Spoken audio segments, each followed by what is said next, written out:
A continuación vamos a contar con la presencia de la doctora Mercedes Salvador Silva, quien presentará la ponencia titulada Seguridad y el riesgo toxicológico de los productos médicos. Es importante también resaltar que nuestra anterior ponente, la doctora Alexandra María Moita Antúnez, y la presente ponente, doctora Mercedes Salvador Silva, vienen como representantes justamente conjuntamente también con la doctora Carmen Rubio Armendariz, son representantes de la Hispanic Organization of Toxicologists, para quienes estamos realmente muy agradecidos de contar con su apoyo. La doctora Mercedes Salvador Silva ejerce como Senior Principal Scientist y toxicóloga en proyectos en Alcon Laboratories, Inc. en Fort Worth, Texas. La doctora Salvador Silva proporciona opinión científica y orientación para identificar soluciones para problemas complejos de toxicología. Se desempeña como representante líder de seguridad preclínica toxicológica en varios equipos de desarrollo de dispositivos médicos oftálmicos. También proporciona orientación para identificar y definir el riesgo de seguridad toxicológica, desarrolla también planes de seguridad de biocompatibilidad, proporciona evaluaciones de toma de decisiones para respaldar el desarrollo de aprobaciones regulatorias globales, así como el ciclo de vida del portafolio de los productos oftálmicos de Alcon. Ella también se licenció en biología molecular y celular en la Universidad, en la Universidad de Murcia, en España, y se doctoró en neurociencia en la especialidad de neurología de la visión por la Universidad de Murcia, en España también. Posteriormente, la doctora trabajó como PhD investigador asociado en el Departamento de Oftalmología y Ciencias Visuales de la Facultad de Medicina de la Universidad de Washington en St. Louis, Missouri, donde realizó también investigación básica en glaucoma mediante la evaluación e identificación del mecanismo y el papel de los astrocitos reactivos del nervio óptico en la progresión de la enfermedad, desde el año 1999 al 2002, y como becaria postdoctoral asociada en el Departamento de Oftalmología y Ciencias Visuales de la Escuela de Yale de Medicina del 2002 al 2005, justamente en la Universidad de Yale en Connecticut. Ahí mismo también identificó el papel de los genes y proteínas clave del cuerpo celular responsables de la regulación del flujo de salida del humor acuoso y su papel en la presión intraocular y el glaucoma. Ella es coautora, en primer lugar está certificada por la Junta Americana de Toxicólogos desde octubre del 2016 y es coautora de 17 artículos de revisión por pares en revistas internacionales con más de 30 conferencias y resúmenes, y además ha presentado su trabajo en las reuniones anuales internacionales toxicología, incluidas ARVO y SOT. Además, participa regularmente en el proceso de revisión por pares de artículos de IOBS y toxicología cutánea y ocular. Entonces, luego de esa gran introducción, le damos la más cordial bienvenida a la doctora Mercedes Salvador Silva, no sin antes agradecerle obviamente por su presencia aquí con nosotros a pesar de la hora. Bienvenida, doctora. Muchas gracias. Muchas gracias por la extensiva introducción y buenas gracias y buenas noches y buenas tardes a todos los que están presentes. En principio quiero dar las gracias por la oportunidad de presentar en este congreso. Y sin más, vamos a ver si tengo unos... podemos continuar con la presentación y no tengo ningún conflicto de interés. Y en primer lugar quiero definir qué es un dispositivo o un producto médico sanitario. Es un instrumento, un aparato, una máquina, puede ser un implante o un reactivo in vitro que incluye componentes, partes y accesorios que se utiliza para diagnosticar, para curar, mitigar, tratar o prevenir una enfermedad que afecta a la estructura o la función del cuerpo y que va a lograr su objetivo, el dispositivo médico, a través de una vía diferente a las drogas, y va a excluir ciertos tipos de funciones de software como el almacenamiento de datos, el apoyo administrativo y los registros electrónicos.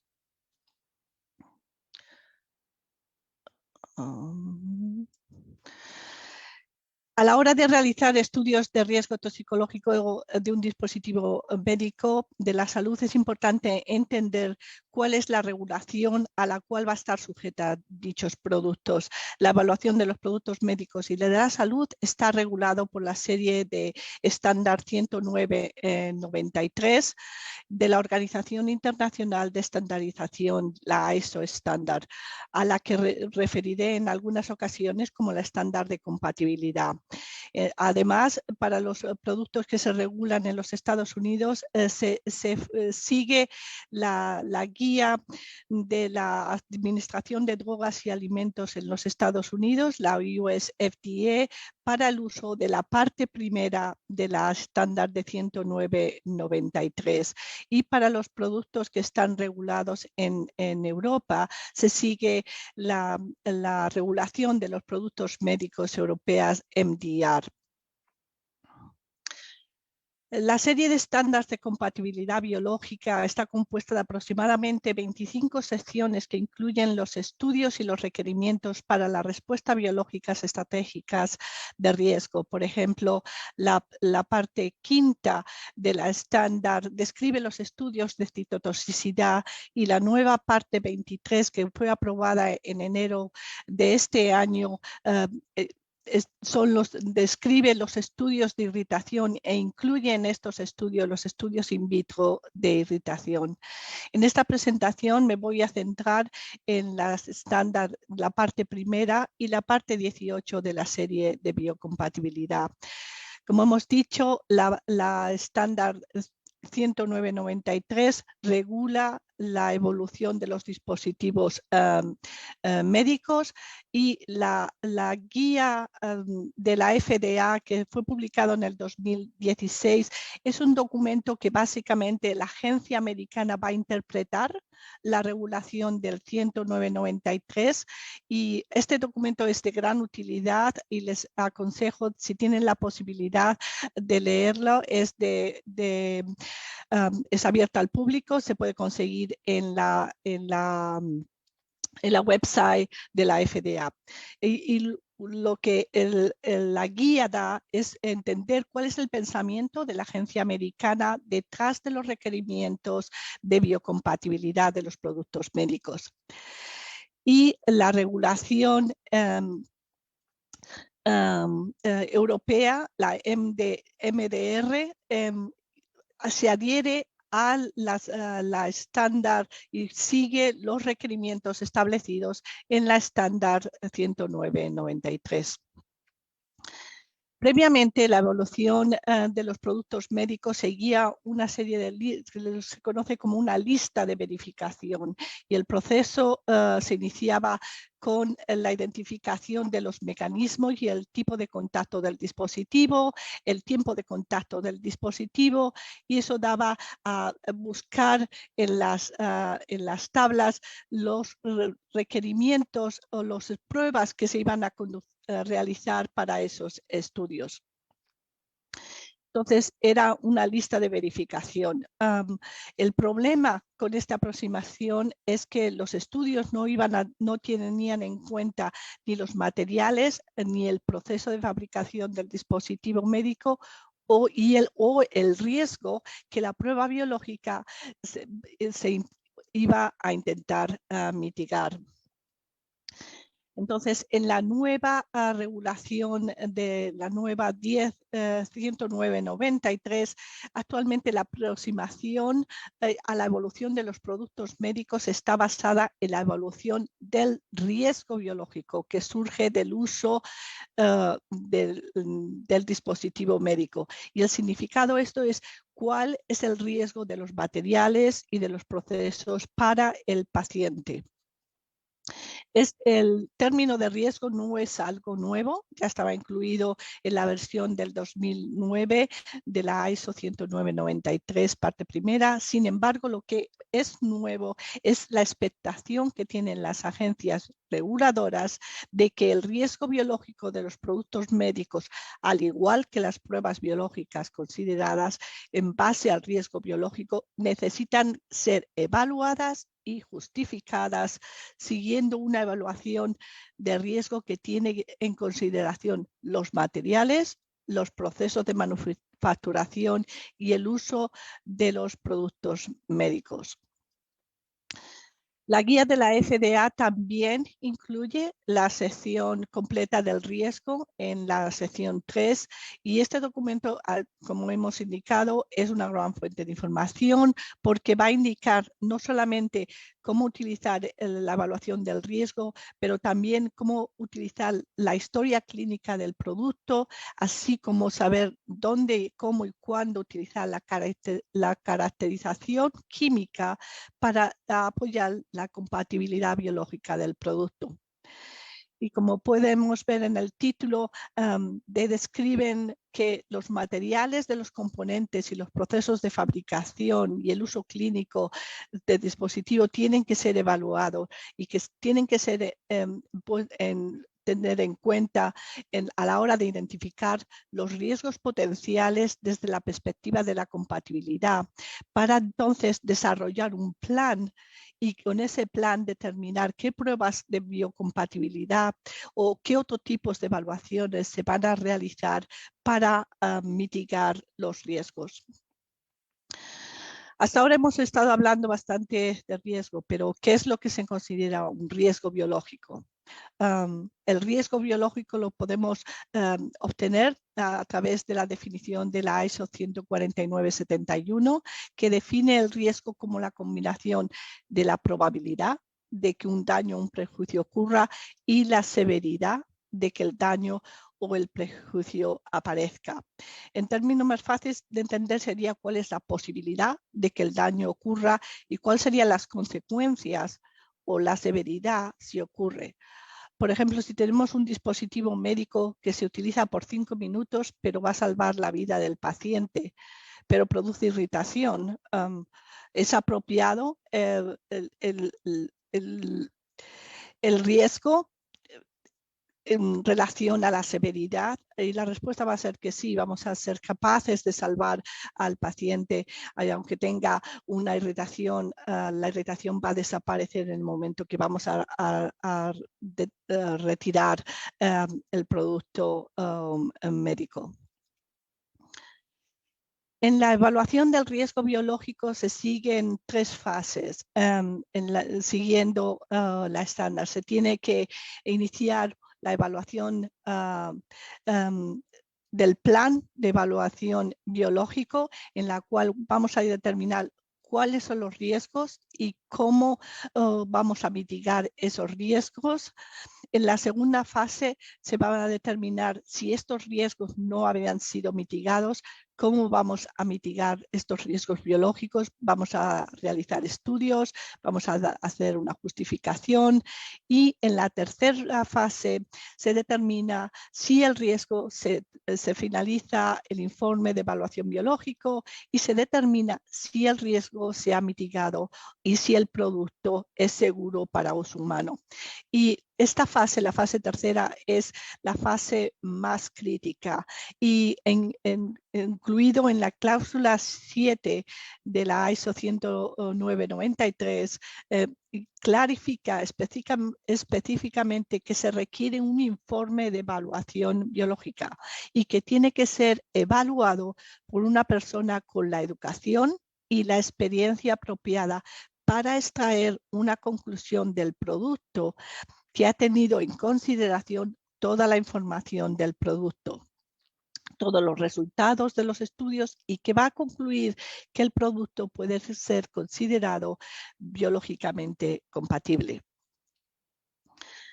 A la hora de empezar el plan, la primera fase de este proceso es indispensable la descripción del dispositivo, que va a incluir fotografías y diseños que determinan y que clarifican los componentes y los materiales del producto, y la clasificación del producto médico. El mecanismo de contacto, el tipo de contacto, la duración de contacto, y una vez que hemos identificado esto, vamos a determinar el riesgo biológico del dispositivo médico en base a las estándar 109-93. Y lo que vamos a hacer es utilizar la tabla la A1 de la parte primera de la ISO 109-93, y quiero recalcar las diferencias. La tabla es similar a la que estaba aprobada en el 2009 con algunas modificaciones. Al igual que en la de 2009, los productos se van a categorizar en base al mecanismo de contacto, al tipo de contacto y a la duración de ese contacto. Sin embargo, hay diferencias en esta tabla, y la primera diferencia es que en la primera columna está la información química y física, y como pueden ver hay una X que significa que es un prerequisito, prerequisito y no solamente es un prerequisito, pero es un prerequisito para todos los dispositivos médicos. Significa que la información física y química es la que va a determinar qué tipo de riesgo biológico se va a considerar, y tiene que ser evaluada y en principio antes de realizar ninguno de los estudios. La siguiente cambio en la tabla es la pirogenicidad mediada por materiales, que está también incluida en esta tabla. La pirogenicidad mediada por materiales no es un riesgo biológico nuevo, ya estaba incluido en el riesgo de toxicidad sistémica en la parte 11 de la estándar 109-93, pero ahora se considera que los riesgos biológicos son diferentes, está incluido en el sistémico, pero es diferente y tiene que ser evaluado de forma diferente.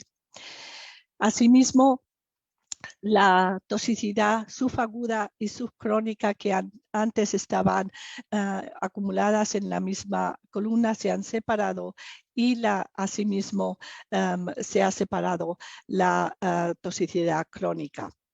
Adicionalmente, hay dos columnas, es la toxicidad reproductiva y de desarrollo y la toxicidad de los productos de degradación. Y como pueden ver, no incluye la letra E, que determina que tiene que ser evaluado, y la razón es porque se espera que el fabricante, que es el que realmente conoce el producto, va a determinar si este tipo de riesgo es aplicado a su producto. Es el que mejor sabe del producto y va a ser capaz de determinar si el producto se degrada en el tejido durante el uso, o si el dispositivo es utilizado en neonatos o en madres en gestación. Se van a tener que evaluar este tipo de riesgo biológico. En la parte inferior de las tablas se clarifica el significado de la X y de la Y. Como podemos ver, la X significa que es un prerequisito que es necesario para realizar el riesgo, la evaluación del riesgo, y la Y significa que tiene que ser evaluado. Que tiene que ser evaluado el riesgo y la respuesta biológica. Todas estas respuestas biológicas no van a ser completamente inclusivas, sino que se tiene que determinar si estos riesgos biológicos tienen que ser evaluados o si se pueden ser justificados. La tabla que aparece en el documento de la FDA tiene una tabla parecida a la de la ISO estándar, pero tiene algunas diferencias y algunas similitudes. Entre las similitudes se encuentra que también han incluido la pirogenicidad mediada por materiales y asimismo han incluido la toxicidad de los sistemas reproductivos y de desarrollo y la toxicidad de los productos de degradación. Pero a diferencia de la estándar de biocompatibilidad, la toxicidad aguda y subcrónica están incluidas en una simple columna. Y esto es porque la expectación de la FDA es que se tienen que considerar los dos tipos de toxicidad. Entonces, como la ISO dice, indica que la subaguda y la FDA indica que la subcrónica, si el producto se va a registrar en los Estados Unidos, va a tener que ser evaluado en referencia a la expectación más alta, que en este caso va a ser la subcrónica. Como pueden ver, la FDA no ha incluido una columna para la información física y química. Sin embargo, en el cuerpo del documento claramente han especificado que se tiene que considerar los materiales y los procesos de manufacturación y que tienen que ser claramente identificados por el fabricante. Asimismo, en la parte inferior de la tabla se clarifican el significado de la X y de la O. Y como pueden ver, la X representa las respuestas biológicas que son en consideración que van a coincidir con la ISO 10993, la parte primera que fue aprobada en el 2009, mientras que la O son las respuestas biológicas adicionales que la FDA recomienda tener en consideración. Quiero recalcar que al igual que en la ISO 10993, el documento de la FDA no quiere que se realicen las pruebas o los estudios, sino lo que quiere es que se evalúe el riesgo del dispositivo médico basado en cómo es fabricado, cómo es el contacto con el paciente y que se determinen las respuestas biológicas que se necesitan ser mitigadas en base a ese riesgo. Uno de los puntos que crea bastante confusión cuando se está evaluando el producto. Los productos médicos son bastante complejos, tienen diferentes materiales, diferentes tipos de contacto y a veces es difícil de determinar. El contacto directo es fácil intuitivo de determinar. La dificultad está en los contactos indirectos, los contactos transitorios y los contactos secundarios. Los contactos indirectos son aquellos que pasan a través del producto vía la circulación, a través de líquidos y gases, en los cuales el producto tenga contacto físico con el paciente. Un ejemplo de esto es una bolsa de irrigación salina en la cual para la administración intravenosa. La bolsa de salino tiene un contacto indirecto con el tejido del paciente. Otro de los tipos de contacto es un contacto transitorio, en el cual el dispositivo médico va a tener un breve contacto con el tejido del cuerpo y un ejemplo de esto es un depresor lingual que va a tener un contacto con la mucosa brevemente de varios minutos. Y existe también un contacto secundario y este es, por ejemplo, cuando tenemos un doctor o una enfermera que está metiendo datos en el teclado y después va a tocar al paciente. Este tipo de contacto, el contacto secundario, no está regulado por la estándar 10993. Entonces, la clasificación de los productos médicos en base al contacto, hay tres tipos de contacto. Está el contacto de superficie, que a su vez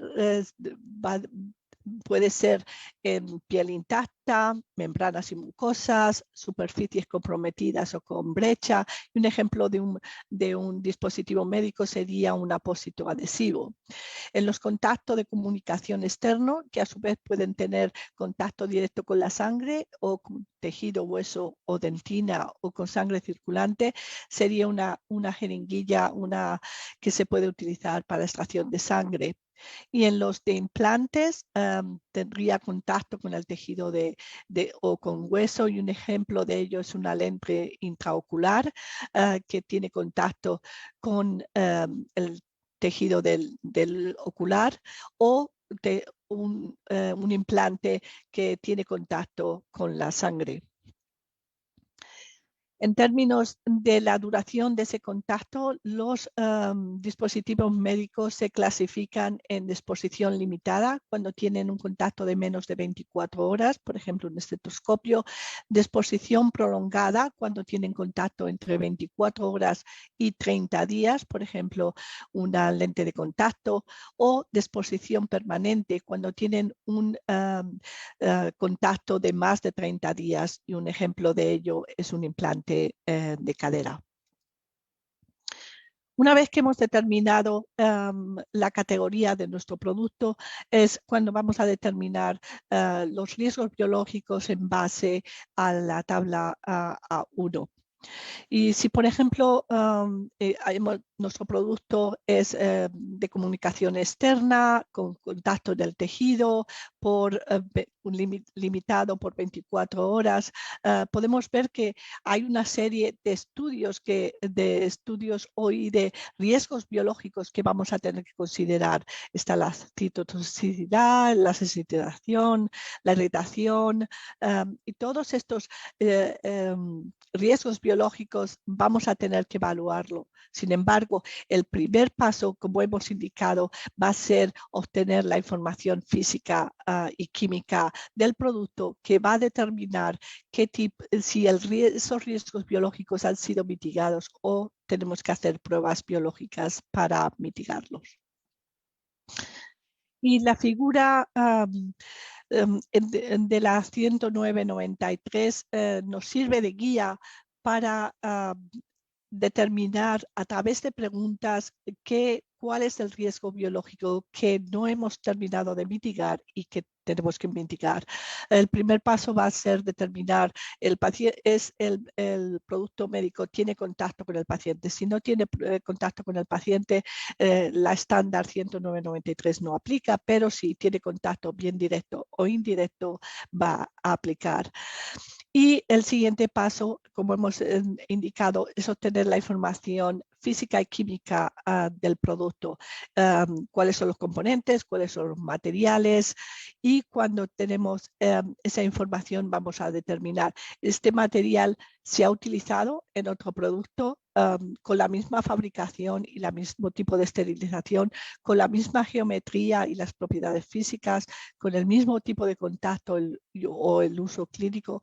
Y si la respuesta es sí a todas estas preguntas, hemos terminado con la evaluación de riesgo, y la evaluación biológica se ha terminado.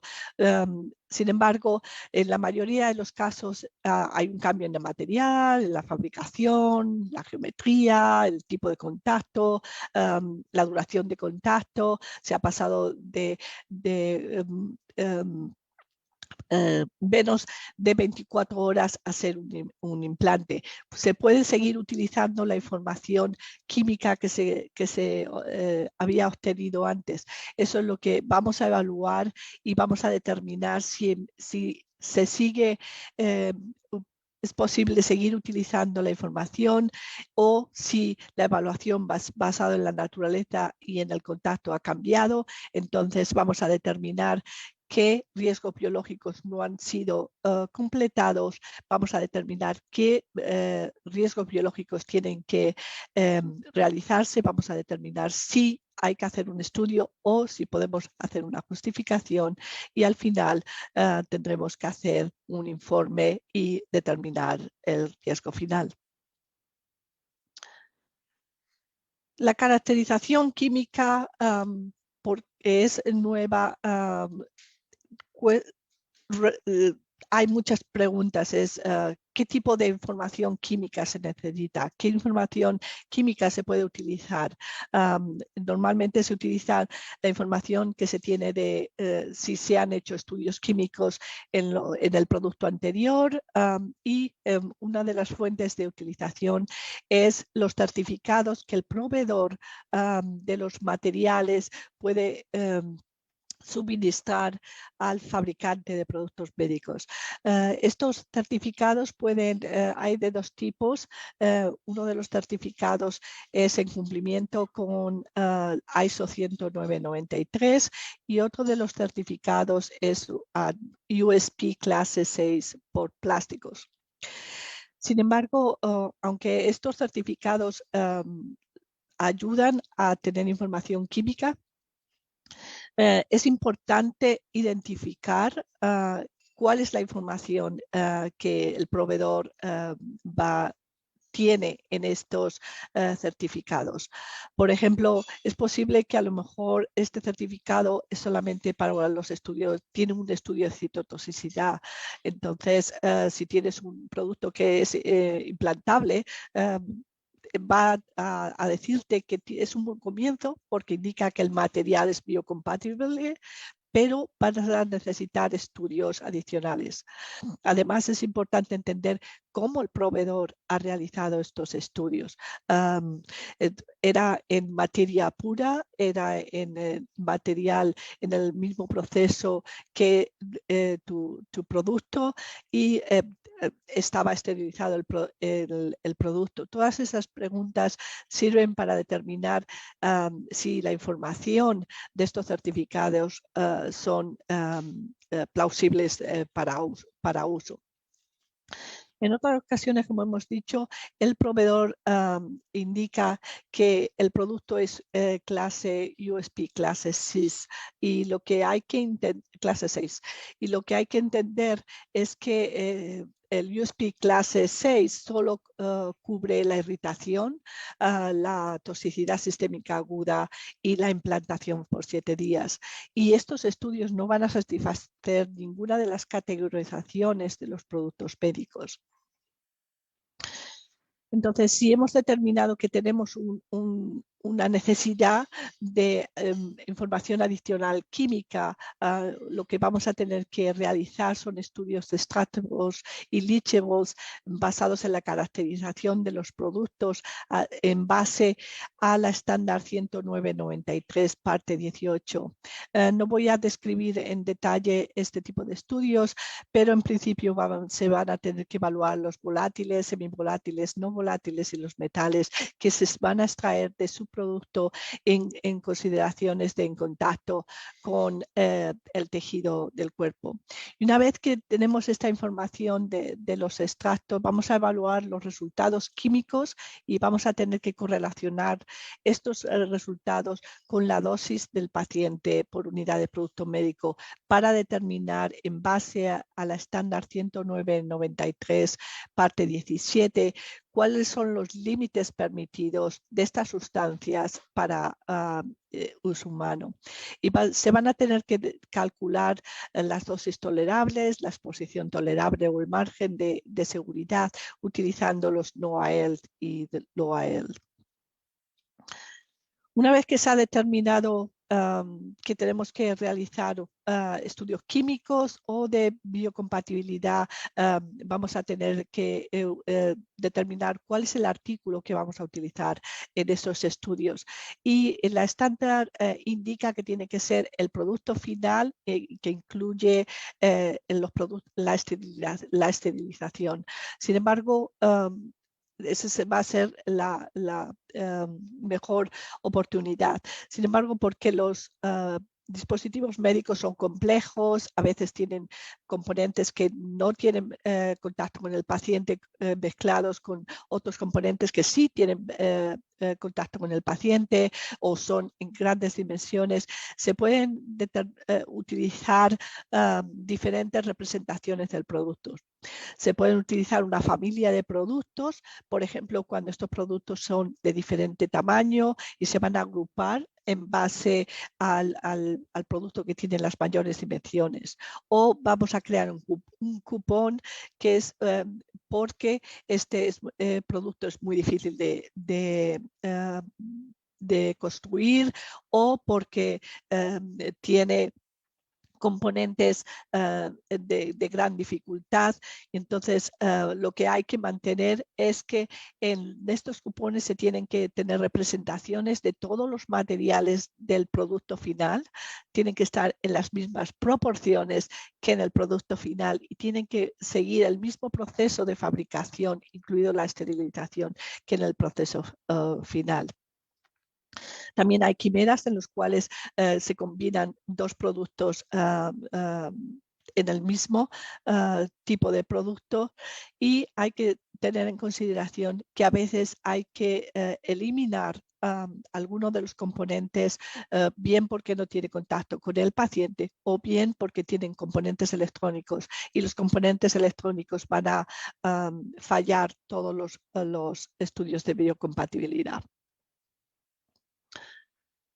La mayoría de los estudios médicos de los productos médicos se realiza con extracciones y la extracción se realiza utilizando un solvente.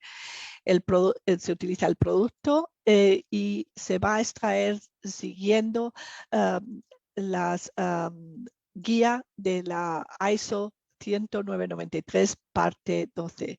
La extracción está guiada por esta estándar y el artículo se va a extraer en base al área de contacto o al peso del contacto en relación al solvente. La estándar recomienda que se utilice la superficie del dispositivo médico siempre que sea posible. Si no es posible y es un producto irregular, entonces se puede utilizar el peso, pero como recomendación se recomienda que la proporción sea en superficie. La estándar describe tiempo y temperatura de las extracciones, al igual que los solventes que se consideran para la extracción. Hay 5 condiciones de tiempo y temperatura: la de 37 grados por 24 horas y la de 37 grados por 72 horas está limitada a los estudios de citotoxicidad, y en la nueva estándar que se aprobó en enero de este año, en el 2021, se recomienda que la citotoxicidad, el extracto para los estudios de citotoxicidad tienen que ser extraídos a 37 grados por 72 horas. Todos los otros estudios de biocompatibilidad normalmente se realizan a 50 grados por 72 horas, y si se quieren realizar extracciones a 70 por 24 horas o a 121 grados por 1 hora, se tiene que justificar y se tiene que claramente determinar que estas temperaturas no tienen efecto en los materiales del producto. A su vez, se recomienda que la extracción se realiza en 2 tipos de solventes, polares y no polares, y esto es para a la vez que en una mezcla de polaridades, y esto es para asegurarse de que durante la extracción vamos a extraer todos los componentes, tanto polares o no polares, que si el producto está en el cuerpo va a ser posible de extraer.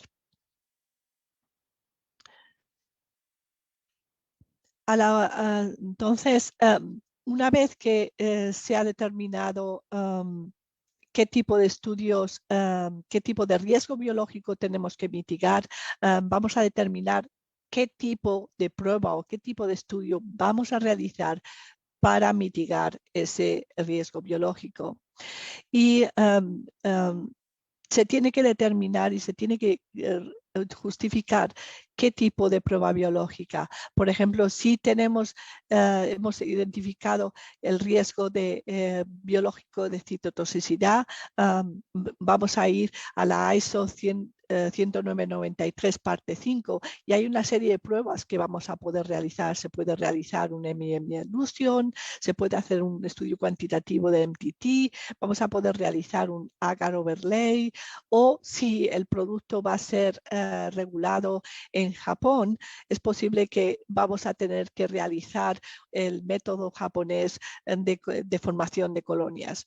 Pero en todo momento tenemos que que recordar que vamos a tener que justificar por qué hemos decidido, por qué hemos seleccionado este método, esta prueba biológica para mitigar el riesgo. Y esta decisión tiene que estar basado en las características del dispositivo médico que vamos a evaluar. Y tiene que ser indicado en el plan. En el plan tenemos que indicar qué tipo de estudio hemos pensado que vamos a realizar y justificar en base al producto por qué lo hemos seleccionado. Y en la tercera fase, una vez que ya empezamos con el plan, determinamos cuáles eran los riesgos biológicos, determinamos cuáles eran los estudios que teníamos que realizar, realizamos los estudios, obtenemos los resultados, y una vez completado eso, tenemos que completar el informe de evaluación biológico y determinar si el producto es seguro.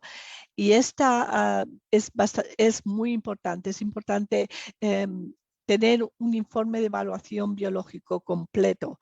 Los cuerpos de gobierno, especialmente los europeos, están requiriendo una gran información que es incluida en estos informes de evaluación. No basta con incluir el report o los informes con los resultados del estudio. Hay que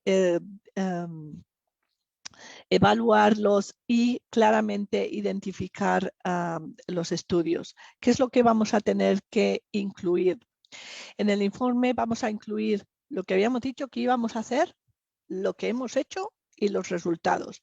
Y vamos a tener que incluir todos los cambios que se han producido desde el que elaboramos el plan hasta que empezamos con los estudios. Tenemos que además incluir en los estudios la temperatura, el tiempo de extracción, los solventes utilizados, los resultados, las conclusiones. Toda esta información tiene de nuevo que ser incluida en el informe de evaluación biológica.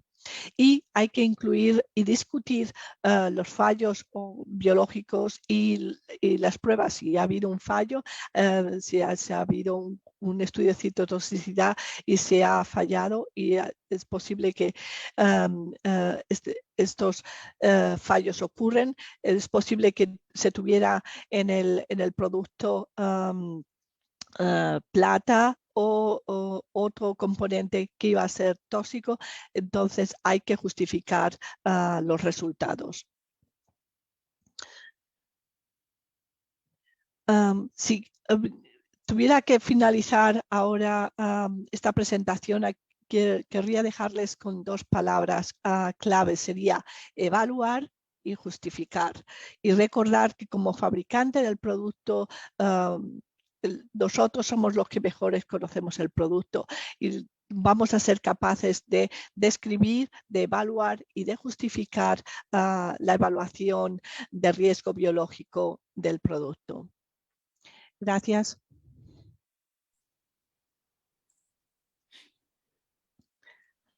Muchísimas gracias, doctora Mercedes Salvador, por esta excelente exposición. Ahora vamos a pasar a la ronda de preguntas. En primer lugar, tenemos un comentario de Teresa Soicalab. La doctora Mercedes Salvador es actualmente nuestra consejera encargada del comité de membresía en HOT.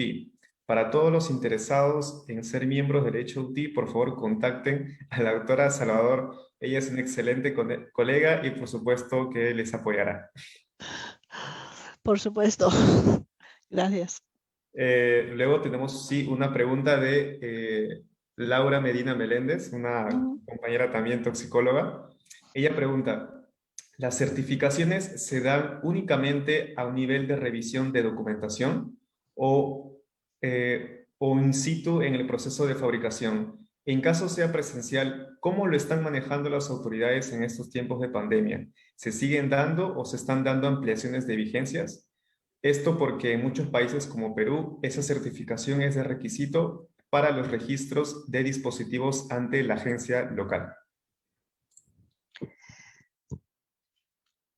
Am, la pregunta es relacionada a los certificados que los proveedores envían a los de los materiales. Normalmente se reciben a nivel a través de Internet, se requiere, se pide, se solicita a los proveedores estos certificados y normalmente los envían a través de Internet. No estoy segura si he entendido completamente la pregunta. ¿Desea que se la repita? Um, sí, Bueno, ella, o sea, el inicio de su pregunta es si las certificaciones se dan únicamente a nivel de revisión de documentación o es un proceso que se da in situ en la fabricación. no, estos certificados no son de los productos médicos, son certificados de los materiales. Entonces, estos certificados son de materiales y por eso indicaba que se tienen que evaluar, porque puede ser que el material sea evaluado, evalúan citotoxicidad y pueden evaluar irritación, pero si tu producto es extruido y el certificado es en material pura y no está esterilizado, puedes indicar que en principio puedes indicar bien, puede ser biocompatible, pero no lo vas a poder utilizar porque no puede justificar, no es el mismo tipo de proceso en la materia y no tiene el proceso final, que es la esterilización. Y normalmente lo puedes ver, los certificados de los proveedores te dicen, este certificado solo es bueno considerando que este material en las condiciones que nosotros lo hemos realizado y el fabricante es responsable de evaluar su producto. Entonces, al final se pueden utilizar para darte una cierta información de tu producto, pero al final vas a tener que evaluar tu producto. Okay. Gracias. Muchísimas gracias por su respuesta, doctora Mercedes Salvador. Le reiteramos nuestro agradecimiento por su disponibilidad. Sabemos que es un poco tarde también para, para usted y felicitaciones por su exposición. Muchísimas gracias, doctora. Gracias.